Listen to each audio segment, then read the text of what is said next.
On the show today, a mailbag edition. And also we talk about what were your expectations for the Sixers so far? Are they meeting them or exceeding them?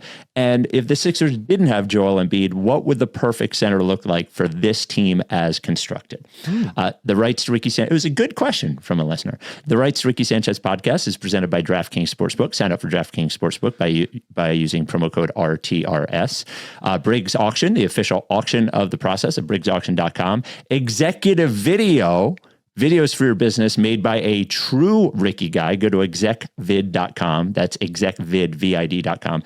And Surfside Iced Tea and Vodka, the official canned cocktail of the Ricky. Executive Video, thank you. We'll talk about them later on. They made an awesome vid at the Brandywine Valley SPCA auction to have a commercial on the Ricky. So thank you, Tim, and thank you, Executive Video. So we'll talk about that later on. Fly the Process is New Orleans this year. Boy, it's good. We have an exciting team.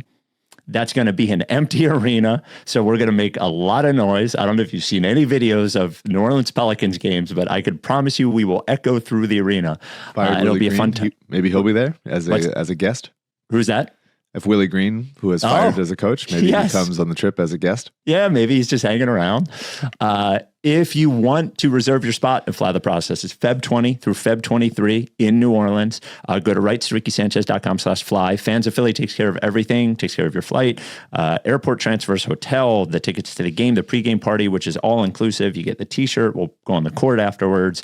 We're working on a lot of fun stuff for the trip. So rightstoRickySanchez.com/fly. And if you need a custom version of the trip, meaning you're not flying from Philly or you're flying from somewhere else, or maybe you're already in New Orleans, so you just need the game and the party package, just send an email to joe@fansofphilly.com. Surfside Iced Tea and Vodka is the official canned cocktail of the Ricky. I did enjoy a Surfside last night. Felt like this was a long week of work, and when that happens, there's a drink on Friday night. So what did I do? I ordered a poke bowl, and I had a strawberry and lemonade Surfside, and really enjoyed it. Took the edge off. It's only got 100 calories, so I don't have to worry about ending up a fatty, only a couple grams of sugar. No carbonation because it's lemonade. That one shouldn't have bubbles. The iced tea shouldn't have bubbles either. There's so many varieties. They're all awesome. You can get them wherever you get your canned cocktails. If you can't find it near you, go to drinksurfside.com. You got to be 21. Please enjoy it responsibly. Without any further ado, Amos and the chef.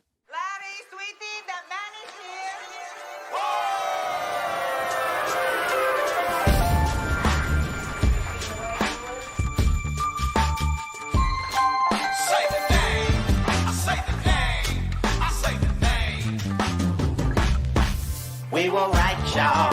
We were right. Even when it went wrong, we were right. We was right, y'all. We were right. So say the name. Say the name. We were right, y'all. We were right. Even when it went wrong, we were right. We were right, y'all. We were right. So say the name. Say the name. Say the name.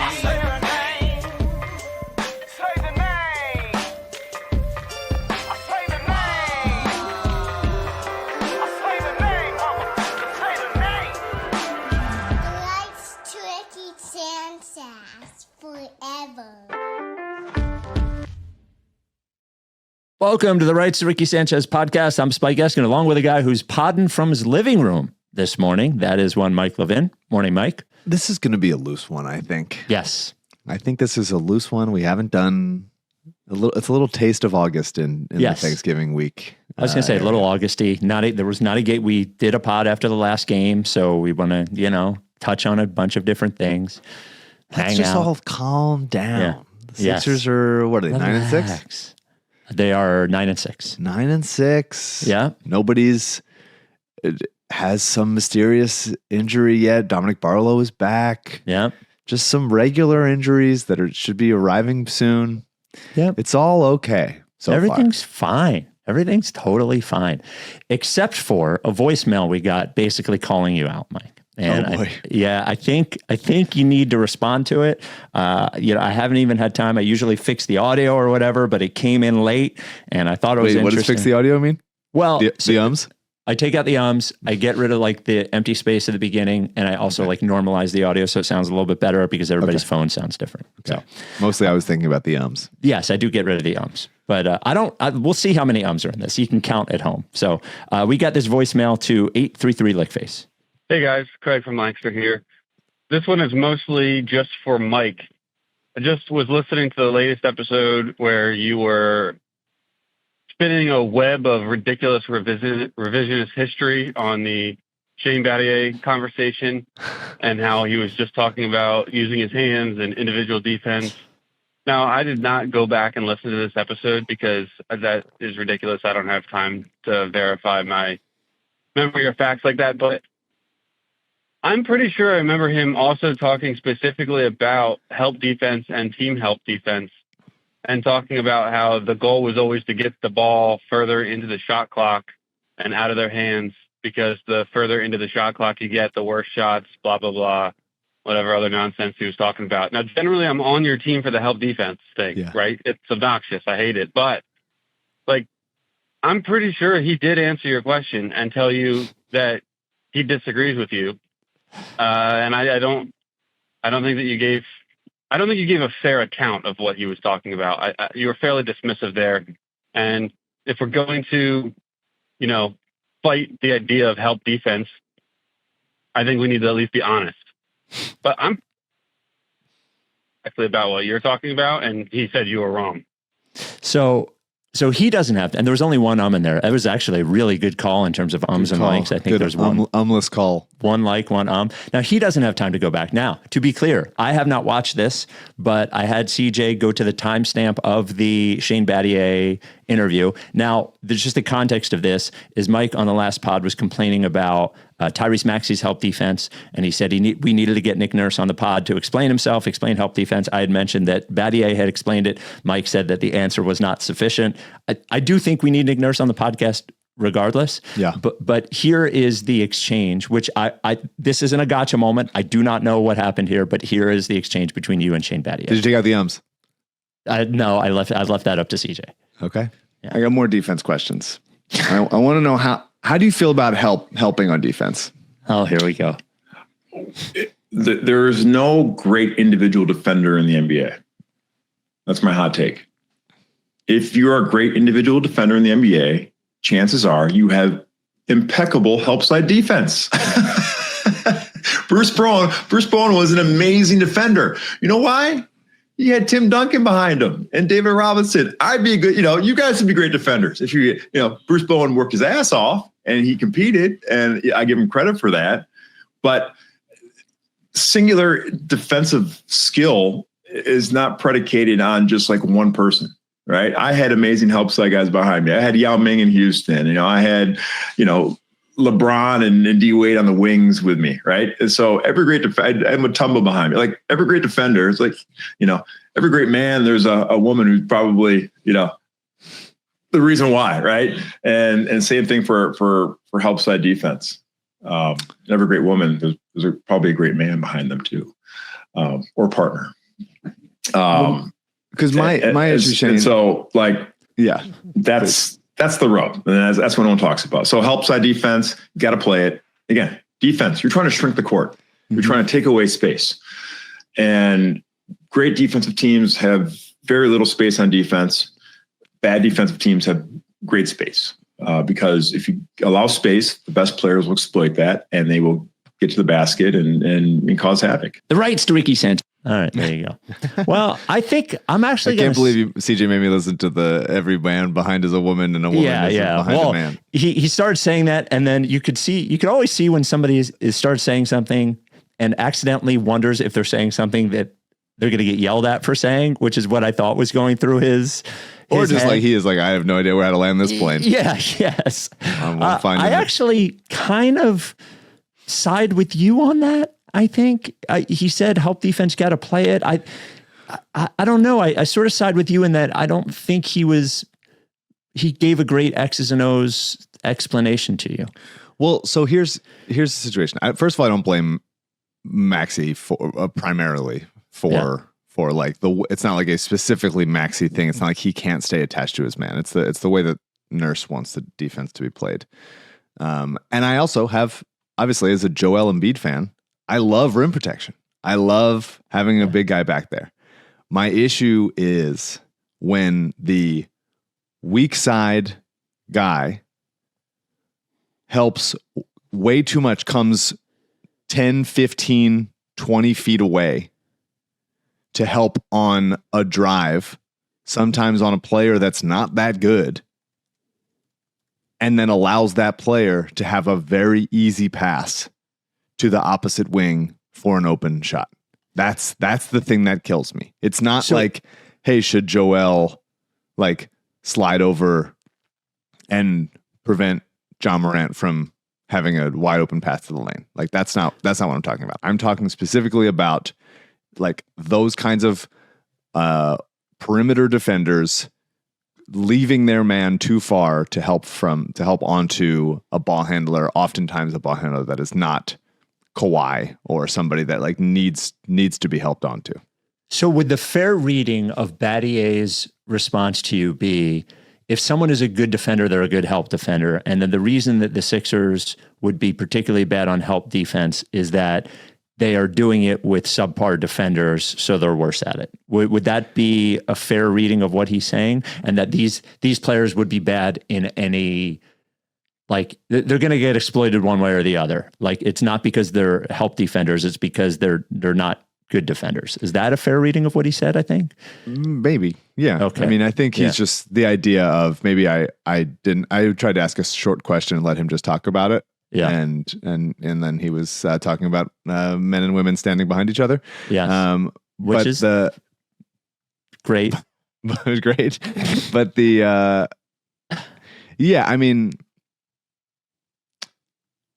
I guess the Nurse likes to coach the kind of defense that he had in Toronto, which was like havoc, all arms, like getting in your face. And there is something to be said, like Battier kind of mentioned, I think in a different point, of the shot clock is your friend. The shot clock is on defense with you. And if you can force them to take more late clock shots, then you'll generally have more success. Yes. Yeah. But I guess, I mean, my whole thing is just like, I would just be way more choosy about when I'm having wings help. And Nick has like a really strong philosophy that you should just always be showing arms to everybody. Everyone should be seeing like multiple. And I think that concedes open catch and shoot threes way too often. That's fair. And we do need, I think we just need a come to Jesus moment where you and Nick Nurse hash this out and he just flat out shuts you down, but you at least have the opportunity to push on it. And not only that, I would want to like, if we do, when we do have Nick Nurse on, yes, I want to provide clips, me and CJ in the lab cooking up some clips just to ask him about it. And I want him and his video coordinator and his CJ to have clips for me to shut my ass down. Oh boy. Well, this sounds like an off-season pod. That's a lot of work for an in-season pod. We'll see. Yeah, maybe. I think maybe me and Nick should be in the studio together or something. Oh, that would be great. Maybe we're even like, maybe there's a telestrator. Those like John Gruden, like we're in like a screening room and we're just sitting in those big chairs. Yeah, like the QB club or whatever the hell he does. Yeah. When John Gruden's weird asses. Yeah, or John Gruden's like yelling at Jackson Dart for, being too careless when he's running. It's you yelling at Nick Nurse for being too, That's right. The Rights to Ricky Sanchez podcast is brought to you by Briggs Auction. Nothing careless about Briggs Auction. Briggs Auction, download the Briggs Auction app in Google Play. Download the Briggs Auction app in the App Store. If you don't feel like downloading the app, it's okay. Go to briggsauction.com. There's auctions every week through Christmas. When I was looking at the Black Friday sale, which is going on now, and it's sale, but it's an auction. So the auction goes through Black Friday, and there's hundreds of lots, and many of them start at $1. And there are collectibles and art and furniture and clothing. And I saw a bunch of watches. I've been looking for watch in there. It is awesome. But if you're looking for something like a one-of-a-kind item, maybe for a Christmas or Hanukkah present, you're going to find one-of-a-kind items right here at Briggs Auction. Now, I bring in CJ, who may have one of those one of a kind items with the Briggs Auction item of the week. Here we go. Yeah, I actually have 2 items this week. Whoa. A few items saved. This one is the I love this. Accountant brass much? and green glass banker's desk lamp. Yep, dude, it looks like straight out of a movie. Yeah. Imagine walking into You are an finding apartment. some serious crimes happening under late night accounting. Yep. This lamp would hit so hard on an end table somewhere assorted throughout the apartment. Yeah. Would be lovely. And then That's nice. we got this Charles Raymond Quartz wristwatch. Charles. I saw this one. was Yeah. made in Japan movement. That's my kind of movement. I like that. This looks cool. There's a bunch of different watches. This is definitely a loaded lot this week so far. Beautiful. There you go. I love it. It is a loaded lot. I love the. I like so the tint of that watch. It's very nice. Yeah, it is cool. It is cool. I like the. So there's like there's all different kinds of auctions. A Briggs auction. There's the estate auction, which usually all comes from one estate, and then there's the discovery auction, which this one is. And I usually find the discovery auctions to be full of more like way out there. Ooh, I didn't expect to see that in there. Like there's autographed Muhammad Ali boxing glove in this one. There's vinyl, if you're a music person in this one.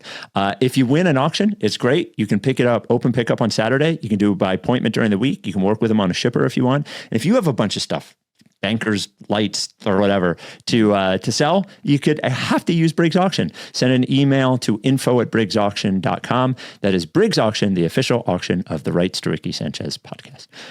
So we're 15 games in. The Sixers are 9-6. We've had some excited pods after wins, and we've had some still pretty good pods after losses. Mm-hmm. They're 9-6. I think their point differential is like +2, which is number 10 or 11 in the NBA. 13 of the 15 games have been like crunch time games. Yes, it's just the Cleveland game and the Orlando game that have, to my remembrance, have not been crunch time games. One of those a win and one of those a loss. I guess the top of the line question is, if I had told you before the season that the season would go as it has gone, all things considered, with Embiid, with how everybody has played, would you have taken this? Would this have been a scenario that you would have found favorable? Favorable? Oh Okay. yeah. Yes. And then big take. I would have taken less, I think. I would have taken less too. And then the other question is, if I told you the information about Embiid and Paul George, and I gave you the injury information, and I told you the team will be 9-6 given all of those injuries, would you have taken, do you think they have outperformed where they should be given the players they are playing with at the moment? Yeah, especially with McCain, working his way back, not missing a lot of games, not being right. Yeah. You can add Watford playing himself into shape, Barlow, all that stuff. Now Oubre is out, Bona. Yeah. I think I think yes. I think they've outperformed. I think they've outperformed in crunch time. For sure. I think the answer is yes. I think so too. I've had a hard time. It feels like most of the Ricky people seem to be in the same sort of zone with this particular team. I've had a hard time discussing the team with people who either are more excited than I feel like they should be, like this team could win the East, or are more critical than I feel like they should be, like the people going crazy over the third quarter, or why did Nick Nurse do this? Mm-hmm. And I think that's a me problem, in that I am stuck in this zone where I'm just sort of wait and see on everything. I think I described the team as a process team that doesn't suck on the last pod, which is what it feels like to me, in that the wins aren't gravy. They should win games, but I'm so happy with some of the non-win things, the Edgecombe and the Barlow, or like those sorts of things, that I don't expect them. Like right now, if you ask me, can this team win the East? All things considered, I would say no. I'm not even considering it at this point. I have to see Joel play for a month straight, and not play every game, but you know what I mean? Like not be in and out of the lineup. They're currently not a team that can win the East, but yes. And I don't think we should be mad at them for not being able to win the East, which puts me in this middle zone where it just seems like they are where they should be. And pretty happy with what everybody's done so far. Well, I mean, you're in that direction. That's how I feel about the Eagles. Where I'm like, the Eagles had such an incredible year last year that the idea that people are so mad about stuff this year, I think to me is like, I just can't get there. I can't get there. Well, I'm still it's like an expectation question for you. And you didn't have any expectations of this Eagles season, but you could go into it saying, well, I had expectations. I thought they'd be pretty good. I just didn't have needs. My needs were met. Right. Yes. Yeah. And for the Sixers, it's the opposite, right? The last year was so bad. The opposite of the Super Bowl. It was atrocious, and we had to do 2 podcasts a week about the worst team of all time. Yes. For a lot of the time, they were trying to convince us that it's all still going to work out. And now, then they picked up a guy that's a tentpole guy, and everything's just like pretty nice. And I find it hard to get too upset about them. Now, give me a couple months, and I'll be like, all right, enough of that. I'm ready to win. I think that could certainly happen if Joel and Paul George are playing 60-75% of the games. Yeah. Over the next few months, and it's like they're still not. There could be frustrating things for sure. Then I believe I will change my tune in that regard, and the expectations and the wants will take over. Well, and the real question to me becomes, let's say Embiid's just never in there for an extended period this year, is like, how long can they keep up what they're doing if they never get serious contributions for him? And I think the team, based on what I've seen, we've had a pretty easy schedule. It feels like. I feel like the team ends up somewhere around 500. Do you feel any differently? Because you can't play Maxey 42 minutes a game for the whole season. I'm sure Nick Nurse would contend that he could, but eventually there's going to be some regression and playing better teams, wear and tear, all that sort of stuff. If Embiid is never a serious contributor, it feels like about a 500 play-in team to me. Yeah, I think somewhere in the East is still pretty stacked up tight with each other right now. Mm-hmm. Yeah. And there some distance will come, but I think somewhere in the 5 to 9 range is very reasonable right now. Yeah. Yeah.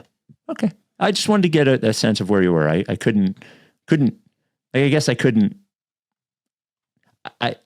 sometimes I feel wrong in that I don't have a super passionate, I'm happy when they win, but I'm also not that bummed when they lose. And I think part of it is they've only been out of one game. I don't think we have seen an effort issue literally at 1 second for the 76ers this year. And that was one thing that, Maxey had talked about previous to the season being important to him. But it doesn't seem like there's the best fourth quarter team in the NBA, by point differential. I haven't seen an effort issue from them at any point. So no, only the Maxey and Edgecombe are playing so many minutes that there's a couple let go of the rope moments. Yes. Yeah. Out of just exhaustion. Yeah.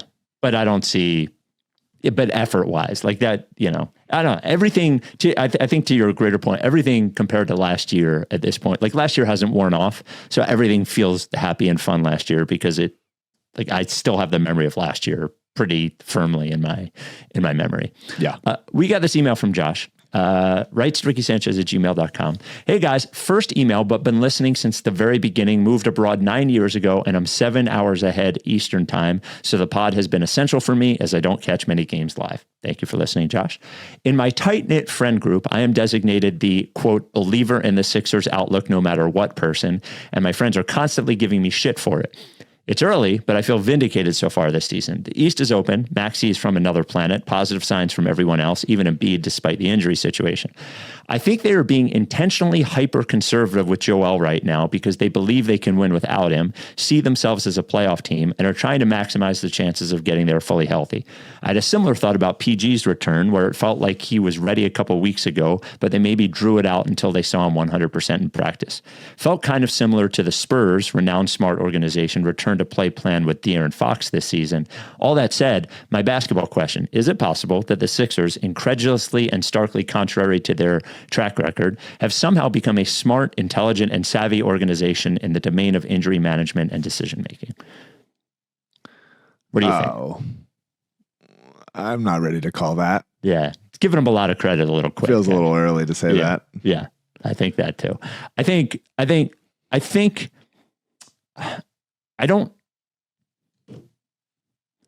trying to think about like how why they are doing the Embiid thing, why they're doing it. But I think you would be surprised to know how much of that comes from the player side. Like simply based on what Nick Nurse's reactions to the Paul George's questions were, I believe the hold up in Paul George playing in a basketball game this year was probably team Paul George. That would be my guess.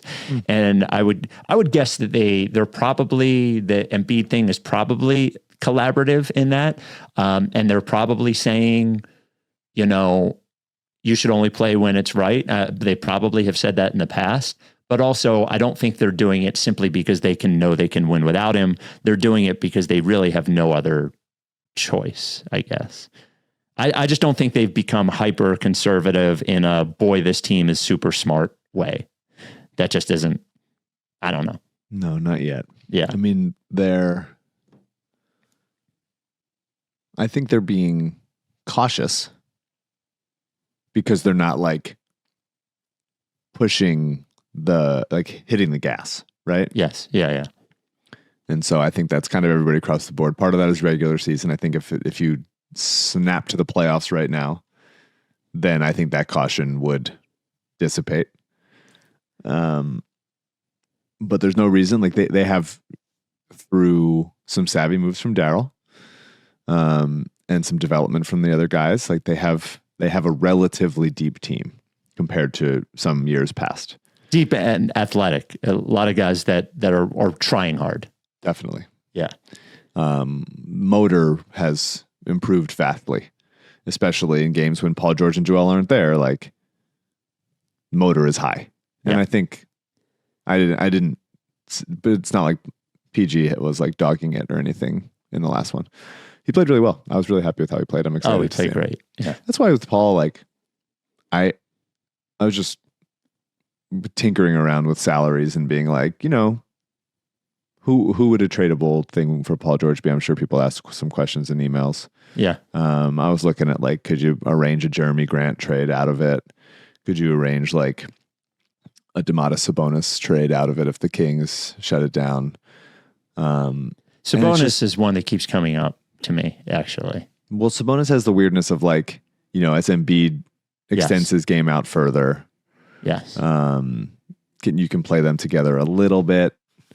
He's a good passer. He's a really good passer. rebounder, And then obviously like, he's a tank as a rebounder and as a low block guy. But you got to give up Joel's a not pick or two or something to get him. You're not just getting him for Paul George. But but it's when Paul George is playing, he's good. Yes, I think the reason that you're getting out from under Paul George isn't what he is when he's playing. It's that you just have no confidence in his and I think there's a certain, I think if you were to see a trade for Paul George, depending on who the trade is for, I think there's a certain, it might be giving up on the Joel thing. There are iterations of that trade where even if you would think about Sabonis, like he's not a good center, but like he's a good center. Yeah. Well, defensively, he's not a good center. Right. I mean, the team would be a disaster defensively built as constructed with him. But there's a thought there. I mean, he's Sabonis is hurt right now, but I think it's weird that the place that they're in, people ask, people email, people speculate, and it's fun to do that.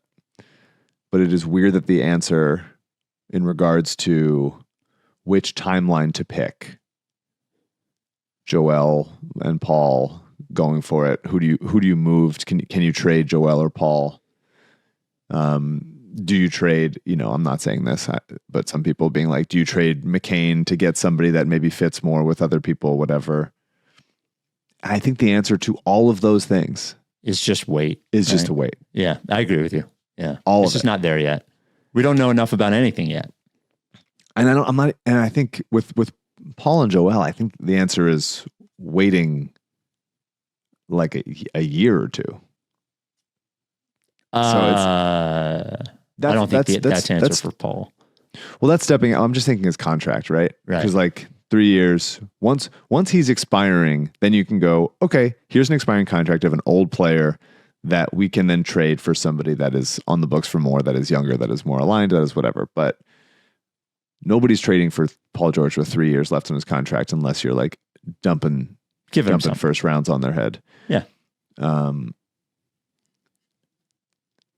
Yeah. And the Sixers right now, the benefit of what the Sixers have is those Clippers picks, pick and pick swap as the Clippers start to look really bad. That's like a nice future infusion of something very good. And at some point they might trade that. But if they trade it now, they'd have to really, really be certain, because that could be like a lifeline into the next era. And so I'm just not, I'm excited about the young guys. I'm excited about how Paul looked in the last game. And I'm always ready for Joel to show up to play and intrigue me. Be good. Yeah. As always. And it'd be nice to see what this team looked like relatively healthy for a little. Yeah. And the baseline, the last year, the baseline was so low, right? Of like how they produced without those guys. It was horrendous. And this year, that baseline is so much higher. So much higher. Partially because of motor, partially because of Maxi's improved. VJ, the role players are younger and more willing. And you can dream about how it looks if Joel and Paul start to get in sync and get some injury luck. But if it doesn't happen, then the baseline is still relatively high, and the watchability level is incredibly high compared to last year. The Rights Ricky Sanchez podcast is brought to you by Executive Video. So we thank Executive Video as they made a very generous donation at an auction in the Brandywine Valley SPCA for this. So I want to thank Tim and Executive Video, but they're doing it so we can tell you what Executive Video is. So what Tim and Executive Video is they are a boutique, meaning small, corporate video production company. So what does that mean for you if you need a video for your company? What kind of videos? Well, the great thing in talking to Tim is that they can do any kind of videos. So do you need one of those weirdo, awkward HR videos made for your company that you have to have your employees sit through and say that they understand? He can make those. He can make those videos. Tim, I would like you to send me one of those. Yeah. I would like you to send me your most awkward of those. I would like to see it. You can make that. He can make a documentary style overview videos for your business. So maybe your business, maybe you're taking it to investors. You want to tell them about your business. Maybe there's a sales thing. Maybe it's for new employees that you're trying to attract. They can do that. They can do social media content. They can do event coverage. They can do client testimonials, whatever you need, wherever you are. So he's based in North Jersey, but available nationwide and internationally. So Tim at Executive Video heads up every project. He personally manages every project. He produces it, he directs it, he edits it. That's all him. But he has crews all over the country and all over the world, so he can use them. But you just have to go through Tim. So you don't have to worry about some big company. You don't have to fill out some form and have somebody get back to you. It's all going to be Tim. What'll happen is you'll have a meeting with Tim. You'll tell him what you need, what your vision is, and then he can run the whole thing beginning to end. Do you want to be involved in the weirdo HR video? You can be as involved as you want, or you can trust that Tim will get the job done. Cast yourself in it. Whatever. He'll probably need actors. Do you want to be in your social media content videos? Tell Tim, whatever, you want to be involved, but whatever your comfort level is with it, Tim will do it.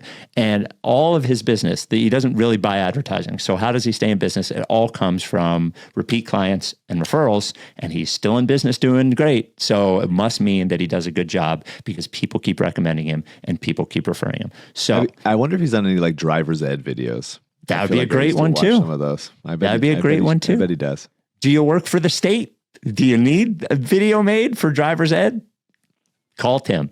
So If you need a video project done, a small business, big business, whatever it is, maybe it's for a client of yours. Even if you just want an idea, reach out for a free quote. Does not cost you anything. Here's how you get to Tim. Go to execvid.com. So that's EXECVID. It's vid, execvid.com, or contact Tim Young directly at info@execvid.com. That's EXECVID, execvid.com, or info@execvid.com. So thank you, Tim. Appreciate that. Hope we did a good job. Hope you get some business there. Yeah. Non-basketball question from Josh. I hate when people do this because it makes me think of what I read. What are 1 or 2 books you guys have read in the past year that you would recommend? Because I only read like 3 or 4 books a year. Yeah. I got to read this Klosterman book now. So do you have anything off the top of your head? Your own book was good. I feel like I haven't read a ton since the last. If You Don't Like This, I Will Die was a book written by a former social media influencer about how it ruined her life. I thought it was good. And I'm trying to think what else I've read in the last year. My bookshelf, but Eileen by Otessa Moshfegh. It wasn't the first book I read of hers, but I thought it was really good. And I've probably mentioned The Shards by Bret Easton Ellis, but I thought that one was pretty good too.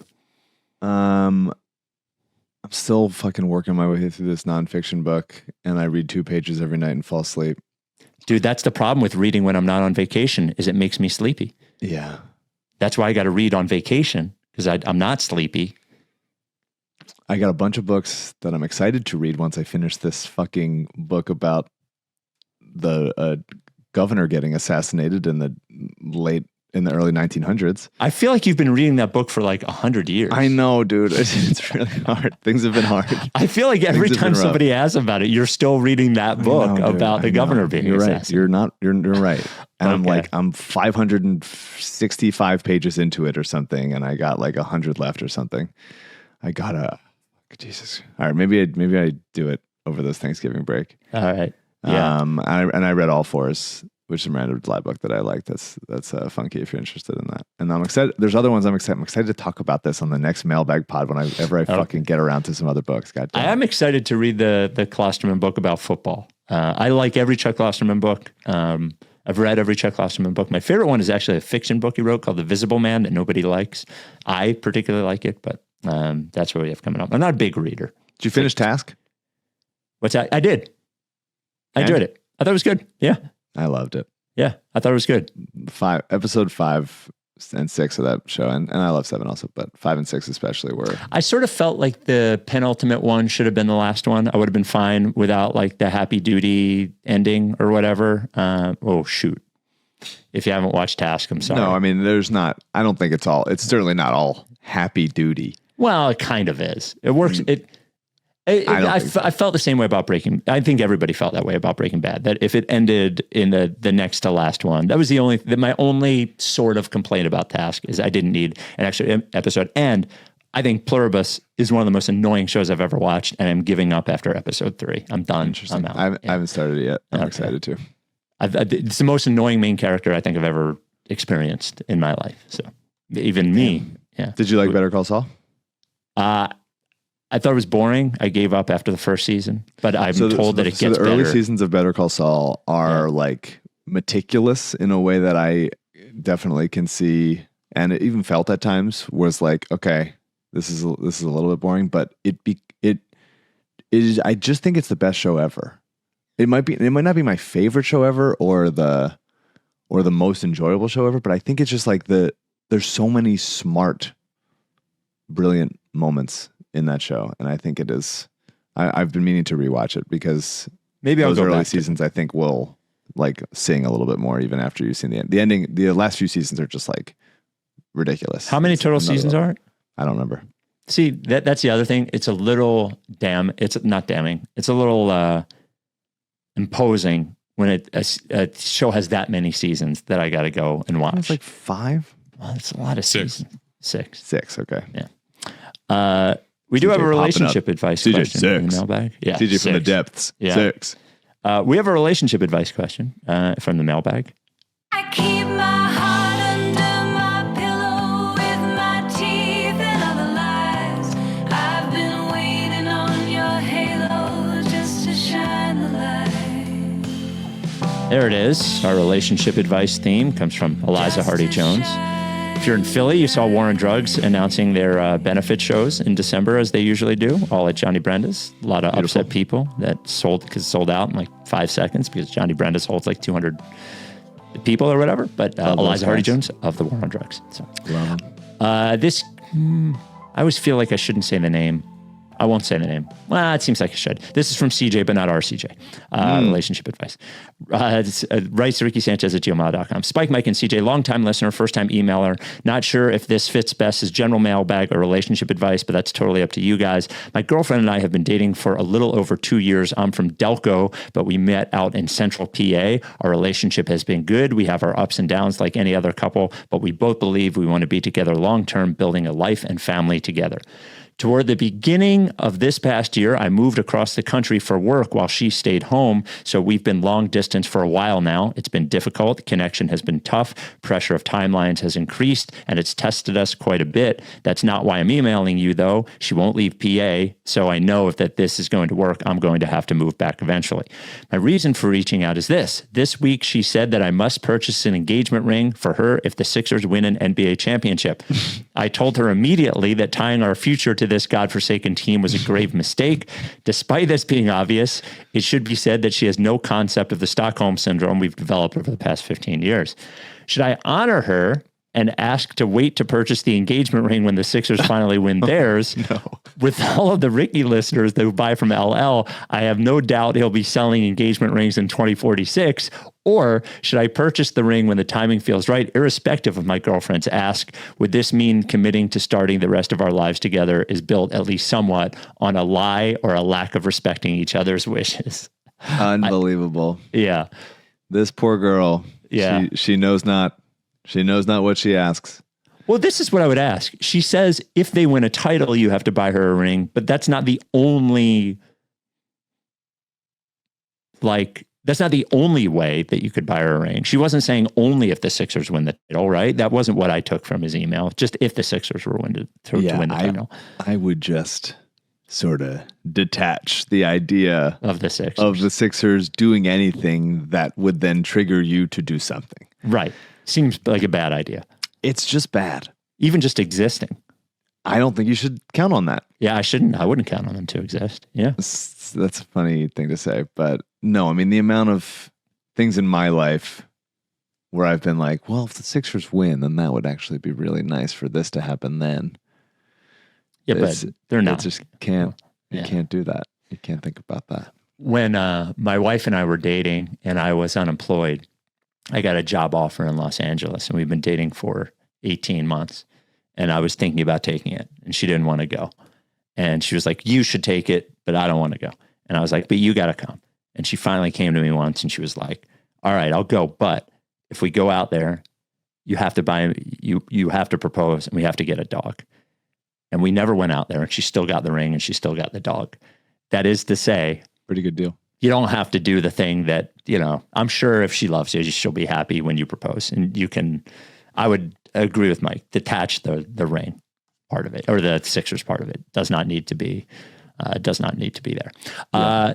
This came from Peter, writes Ricky Sanchez at gmail.com. Nice to see the team be able to compete despite when Embiid and or Paul George are available. Question, do you think at the trade deadline, the Sixers should be looking for additional depth at center or forward? And if Embiid's availability doesn't improve substantially this year and he's unable to make it through the playoffs, do you think the Sixers pursue a medical retirement? I'd love to see the big guy play, and at some point don't really care about the regular season, but that portion of the cap wasted will make it very difficult to really compete in the playoffs. Do you know the rules for that? So just so you're aware, it's not a...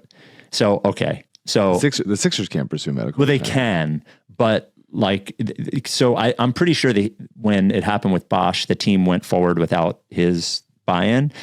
It's very difficult to happen without his buy-in. So here are some rules. First of all, you can't even think about it until it's been a year since they played their last game. Yeah. So we're already in the next season, right?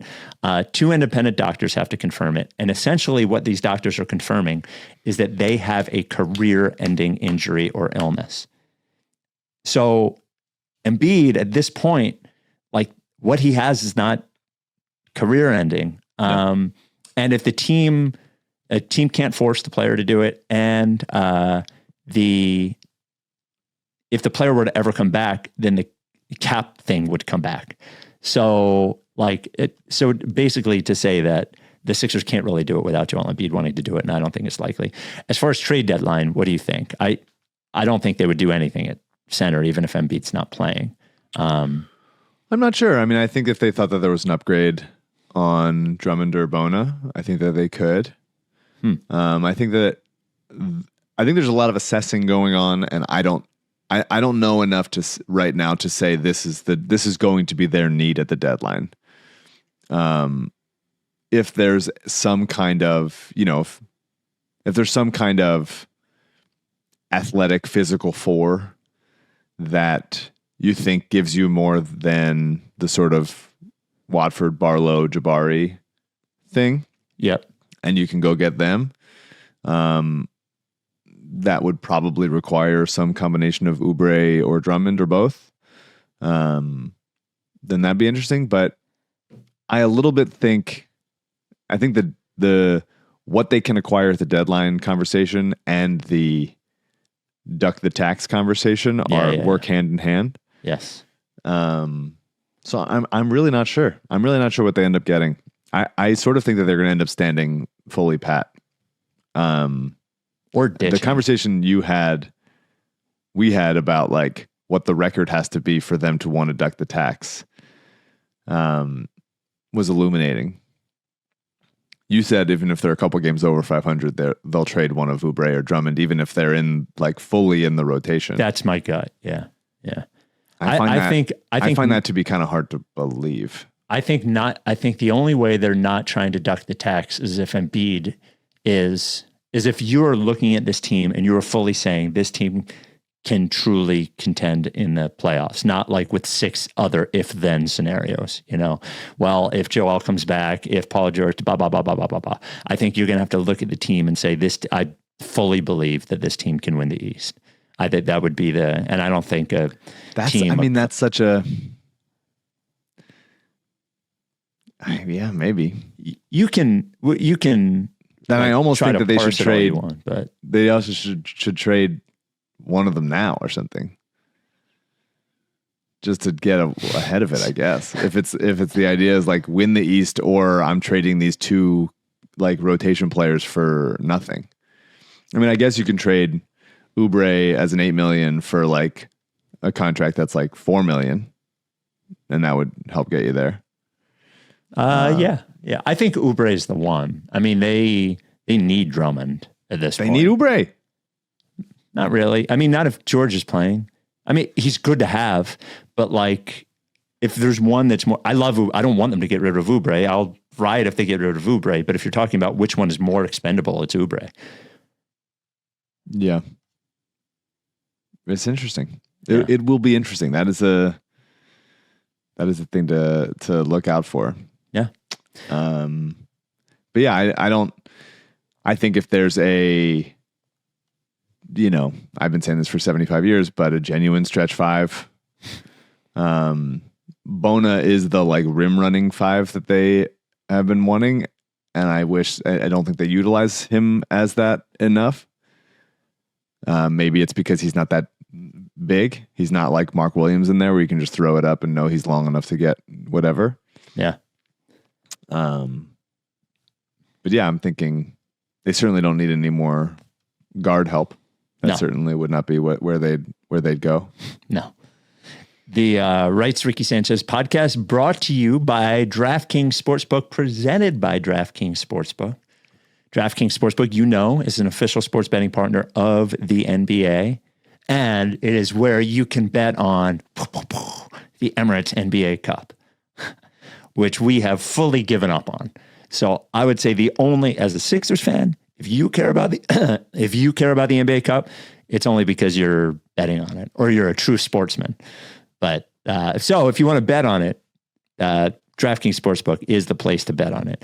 I want to see, who do you think the favorite to win the NBA Cup is? Probably just the Thunder, because they're the favorite to win everything, right?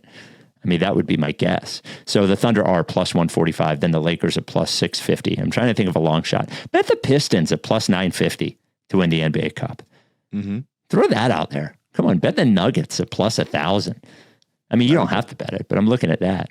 And the Eagles are, let's see, Mike, I always like to get your, even though you don't care about the Eagles this year, the Eagles are. I care. I know. I care in like a warm, like a grandmother watching her grandson play basketball. Eagles are 3-point favorite at Dallas.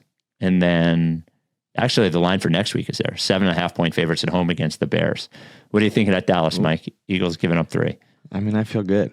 I think Jalen Carter's going to keep his spit to himself, and I think they're gonna win. That the Eagles defense in the last 3 weeks has looked so good, has looked shockingly good, and I love how suffocating they are, and so I feel good about it. I think that's a win. I think it's a cover. You can download the DraftKings Sportsbook app now. If you're a new customer, how are you new? But if you are, use code RTRS. That's for us. That means you're a Ricky listener. If you're a new customer, you bet $5, you get $200 in bonus bets if your bet wins. So again, download the DraftKings Sportsbook app. Use code RTRS, bet $5, get $200 in bonus bets if your bet wins. In partnership with DraftKings, the crown is yours. Gambling problem? Call 1-800-GAMBLER. Got to be 21. See show notes for details. So that leads into the next email, and this is from Dennis, writes to RickySanchez@gmail.com. Hello, gentlemen.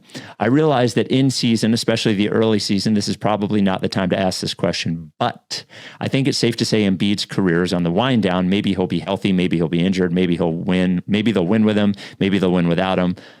We're likely not winning a championship this season in any of those scenarios. So my question is, what kind of center are we looking for in the post-Embiid era? I haven't heard this question asked very much. The dialogue is mostly if we should play with him right now, if we should play without him. I think we need to start thinking beyond him, even if it's a few years from now. Clearly, he is unique. Centers like him don't come around very often. Different teams have different types of centers, approach the position in many ways. What kind of center would you look for for the future of this team? I'm not really asking for a name, just a type. Thanks. I thought a name would be better if we were to like eliminate the Jokic's of the world, like no Jokic, no Wemby, no Cat, but like guys that are not on max deals and how you think they would fit, with this team. Do you want to give an archetype before we say names? I mean, like, you don't want to rule. I've been saying stretch 5 for 75 years. Yes. So let's rule that out. But yeah, you have if say Maxey, Edgecombe, Grimes, say Maxey, Edgecombe, McCain are all on this team for the next whatever years. Who are you looking for around there? Well, you need somebody that protects the rim. You need somebody that like sets a ton of screens and is willing to set those screens and can just like get them extra possessions and kick out to offensive rebounds and stuff. You would like somebody that is a lob threat in there. What about Nick Claxton? Nick Claxton's interesting. That's interesting. I was thinking Isaiah Hartenstein. So Isaiah Hartenstein was pretty high up on my list of that stuff, and he is a effective offensive player and a good defensive player. Mm-hmm. He's making $30 million a year. I think I wasn't saying as far as like contractually. No. I agree. I think he's. No, I'm just trying to like, I'm just thinking out loud when I'm talking about it. I mean, you start to think about like, okay, is there somebody? Miles Turner. Yeah, Miles Turner is just like not enough of a rebounder. Yeah, he's been an 8 rebound a game guy pretty much for his career, right? And his teams are always kind of like not good rebounding teams. Yeah. The Miles would definitely solve the stretch 5 conversation that I've been having over and over again with myself forever. You start to think like, what kind of defense do you want to play with Maxey, McCain, Edgecombe? If McCain's not, does Nick want to try to be like switch everything guy and like sort of become the everyone on the team, imagine McCain's not there, but everyone on the team is like, if you can imagine Maxey as like a Van Vliet who can switch and be sturdy and Lowry and that kind of thing, then you can go, all right, everyone wants to be like 6'4" to 6'9" and you can switch everything, then you're looking for like, okay, who is our Bam?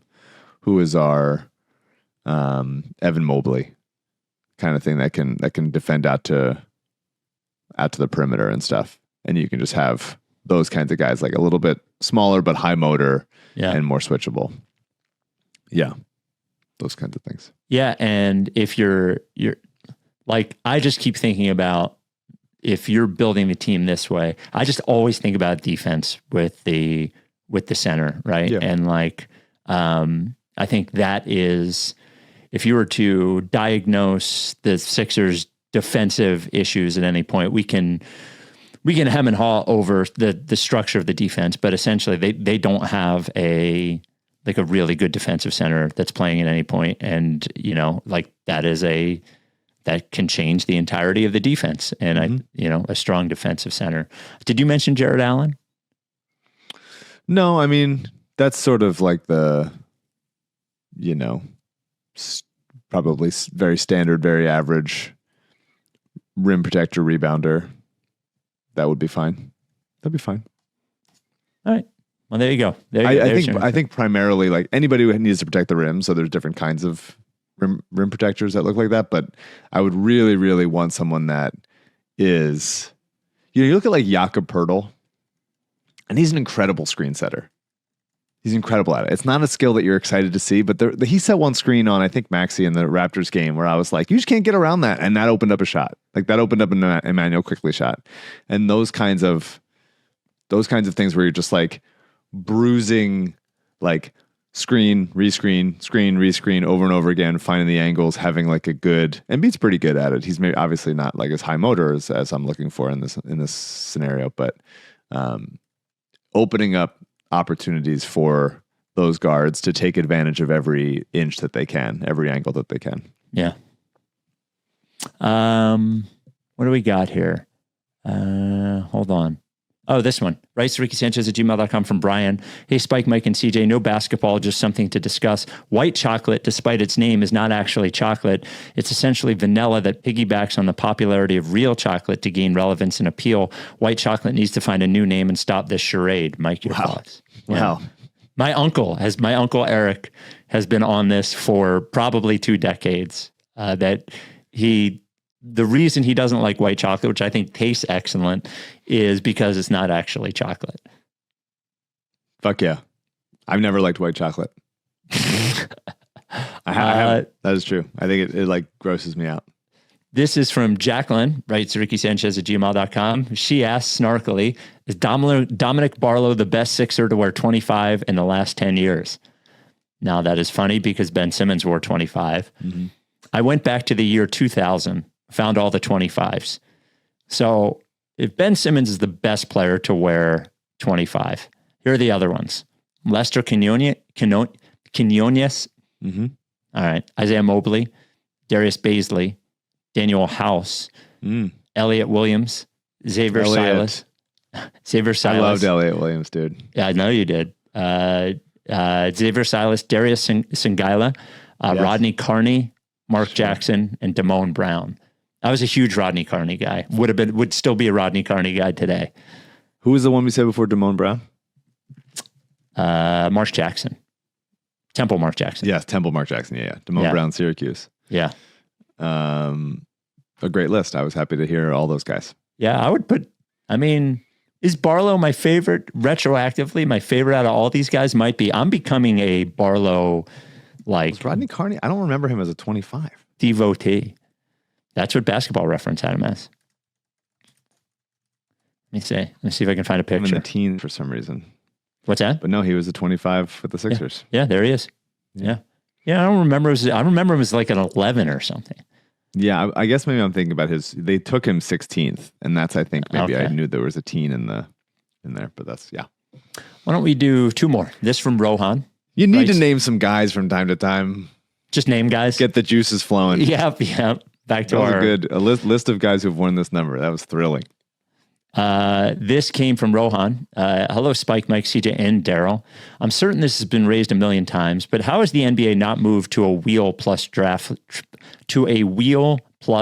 lottery approach to move all incentive to tank?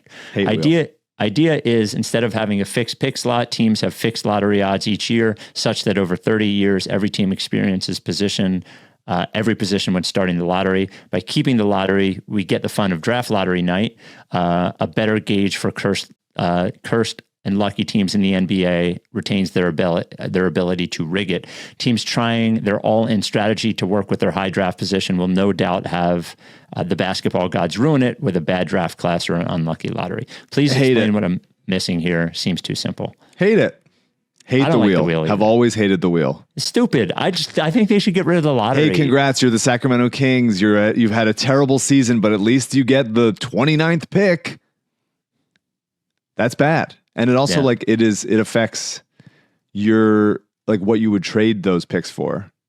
A lot of fun in trading picks is like projecting forward, like this team is going to be bad. We're making a bet against this team being bad. If you know that you're trading the 2027 pick, that is like that pick is the 19th pick in the draft already or whatever, then that would not be as fun or interesting or savvy for smart teams to bet against teams and all that stuff.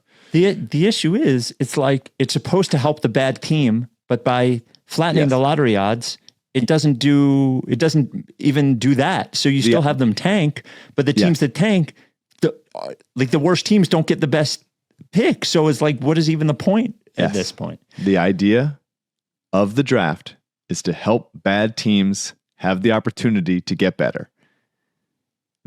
There are going to be bad teams. You're not going to solve their never being bad teams. You need them. That is going to happen in the NBA and all sports.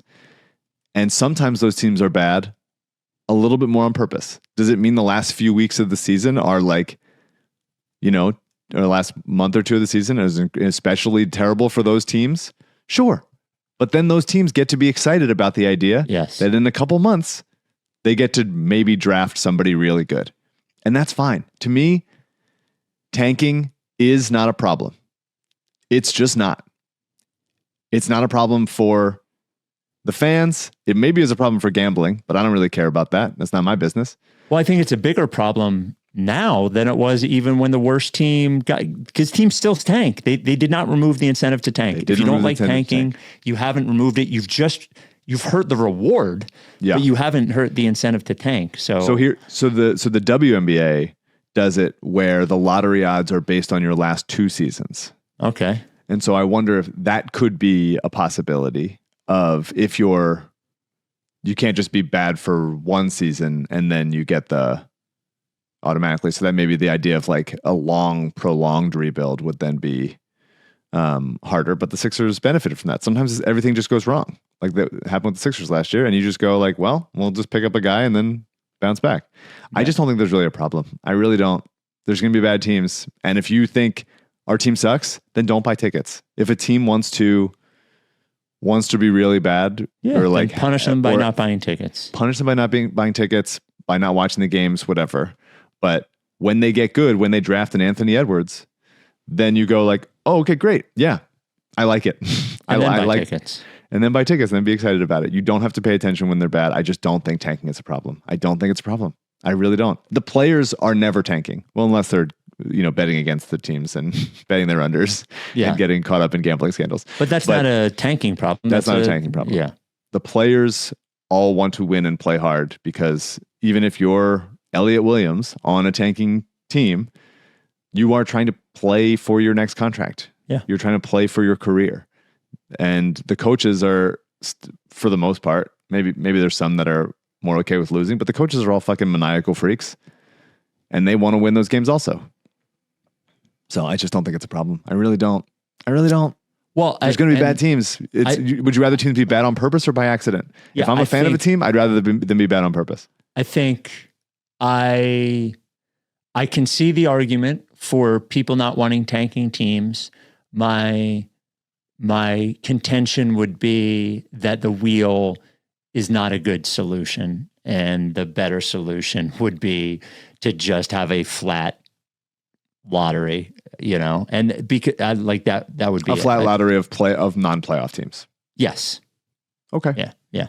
That's it. The wheel Because now doesn't- what you've wheel does done nothing is for me, yeah. now what you've done is if you're on the border of making the playoffs and not making the playoffs, because because the best team by record in the lottery actually has a better chance of getting the number one pick. Like you've given intention to the to the teams that might be the 11th worst team to be the 8th worst team, instead of just having the 3 teams at the bottom being as shitty as possible to get the worst possible pick. So yeah. And, All right. and I do think that like tanking out of the playoffs is just not a thing that people really do. Maybe if you're like, hey, we're 36 and 44, there's 2 games left in the season, it's the Wembanyama draft, we can make the playoffs as an 8 seed in the East, or we can give ourselves a good chance to get Wembanyama. Like, Yeah. that I could see maybe happening, and that would be rough because you want the teams to make the playoffs. But that's an argument for the less flat lottery odds. That's what I'm saying. Yeah, I think the lottery odds as they are perfectly fine. I thought they were fine before they changed them, and I think they're fine now.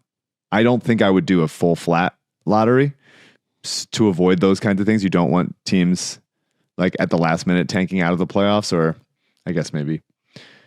Yeah, I think that's more concerning if you're like, hey, you could be good or could be interesting, and you've decided that the better organizational move is to lose late game seasons when you have a chance. That I think is concerning. So that's why I would just be like, I think it's good. I think if you want to go fewer games. Well, that's never going to happen. But that's not going to happen. No. Yeah. All right. We will talk to you next time. Thank you for the mailbag questions. We will keep the rest. If we didn't get to yours, we will keep the rest. And we had just a disgusting jigsaw from a rabbi. Like one of the most disgusting jigsaws I've ever read. We'll hold that for another episode. Interesting.